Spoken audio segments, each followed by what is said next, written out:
All right, everyone, we have some great news for you today about the Nintendo Switch 2. And yes, I do apologize. My voice is going to be a little wonky in this video. I blew my voice box out yesterday. It's whatever. It'll get better in a couple days. But we aren't going to stop the news just because my voice is like, Nate, you should probably take a break. No, we got a lot to get into. And before we do, I want to remind you, we are giving away a Nintendo Switch 2 in the pinned comment or through the link down in the description. But we got some great news about Nintendo Switch 2, so I'm not going to waste any of your time. We're just going to dive right in, and it starts here. Nintendo provides a look at Nintendo Switch Online games, apps, and on whatever, Nintendo Switch 2. As we scroll down here, we can see this is the new NSO app. So the current NSO app on Nintendo Switch, it's really slow, and it's kind of useless if I'm honest. But this is the new one. This comes from Nintendo Japan. And you can just see it looks a lot cleaner. It looks way more organized. And you might even be able to just boot the games directly from here instead of it like booting into the app and then letting you boot the game. It gets really weird. Hopefully it's all just this one giant app. What I really care about is how smooth the application runs.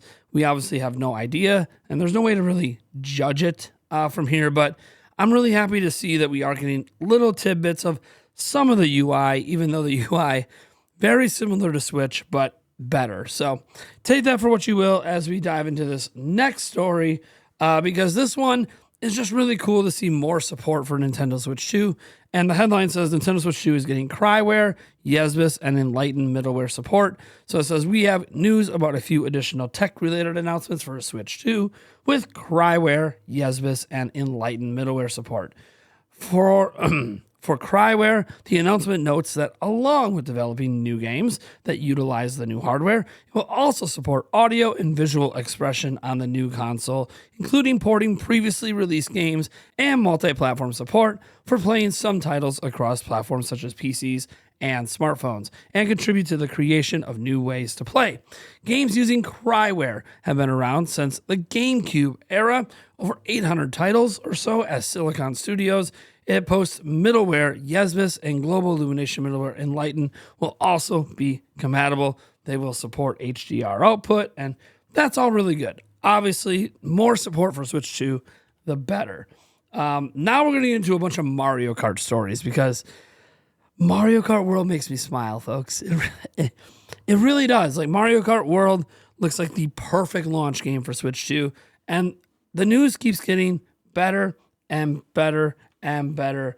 And it all begins with 120 FPS. That's right, folks. We're going to go ahead and head over to Engadget here, who did a hands-on gameplay of the game. And we're going to go all the way down. Their opinions are cool, but this is what really matters. I also need to call out that Mario Kart World has a 120 FPS mode, and it's damn good. Racing has never looked this smooth on any Nintendo console, and this game might be the best first-party showcase of Switch 2's upgraded display and performance. Now, it is notable that while maybe people have been putting up videos of 120 FPS on YouTube, YouTube only actually supports 60 FPS. So this is one of those things we're just going to have to watch and see for ourselves in person. But 120 FPS in Mario Kart seems pretty cool. Next up, we have a new action. I don't really know what they're calling this yet in the game, but you can control a semi-boat, or as a semi-boat. If you recall, in the reveal of Mario Kart World, there was a part where you could take over a semi. Here, there's a part where you actually take over a boat that's like a semi. We'll full screen this here for you. Just take a look at this. Holy crud. I wonder how many vehicles are going to be like this in the game. Maybe we could take over a helicopter, perhaps. I have no idea, but it's just really cool to see more and more crazy things coming up for Mario Kart World ahead of the Direct coming up on Thursday. Next up, we just have a bunch of Yoshi colors. Look, Yoshi's one of my mains in Mario Kart, so just happy to see Yoshi back with all the colors. Nintendo Today app had that update there. And then there's achievements in Mario Kart, which I also think is really cool. We're seeing more and more of this achievement stuff. So it says, this banana sticker, you drove 300 kilometers, and then you can come over here and you can see, hey, look, you can have the achievement and you could stick it on the side of your car. So yeah, I think that's really cool. I'm really glad to see achievements getting added. Now, look, I said it was going to be a bunch of great news today.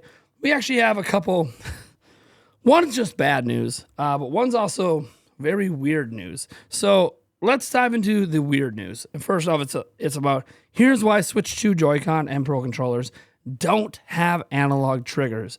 As we scroll down, this comes from an interview, and it says, why did you decide against analog shoulder buttons on the Joy-Cons and Pro controller? Sasaki says, from the hardware side, we worked on what we were asked to do. There were a lot of, let's say, very fussy developers around us who wanted to go this route.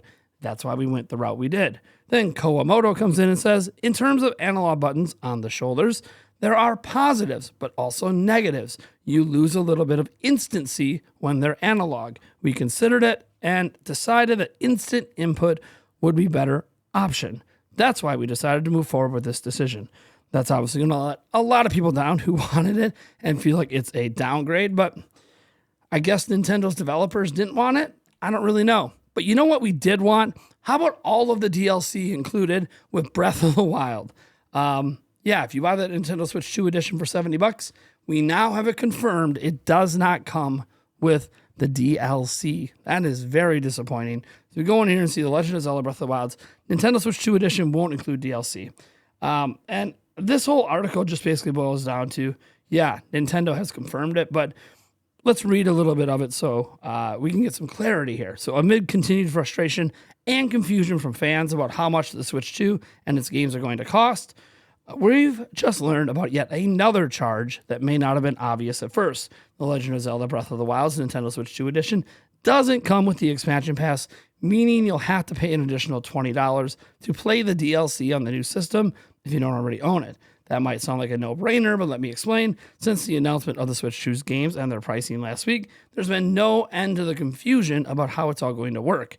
What we currently know is if you already own The Legend of Zelda Breath of the Wild on Nintendo Switch, you can play that same game on your Switch 2, including with the DLC if you already purchased it, no problem. However, there's also a Nintendo Switch 2 Enhanced Edition of Breath of the Wild. It comes with improved visuals and performance and achievements, as well as support for the new Zelda Notes service on the Nintendo Switch Online app. If you already own Breath of the Wild on the Switch, you won't get those features automatically, but you can purchase an upgrade pack for $10 to get access to all that.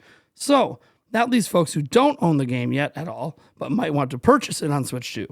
They can purchase a Nintendo Switch 2 Enhanced Edition Breath of the Wild for $70, $10 more than the initial retail, so basically the price of the original game and the pack. But it won't include the DLC expansion packs. So if you want to access that, it's another $20 on top, $90 total for Breath of the Wild and Nintendo Switch 2 experience. Finally, folks, you can make an argument there's a $90 game on Nintendo Switch 2, although to get there, you have to include DLC.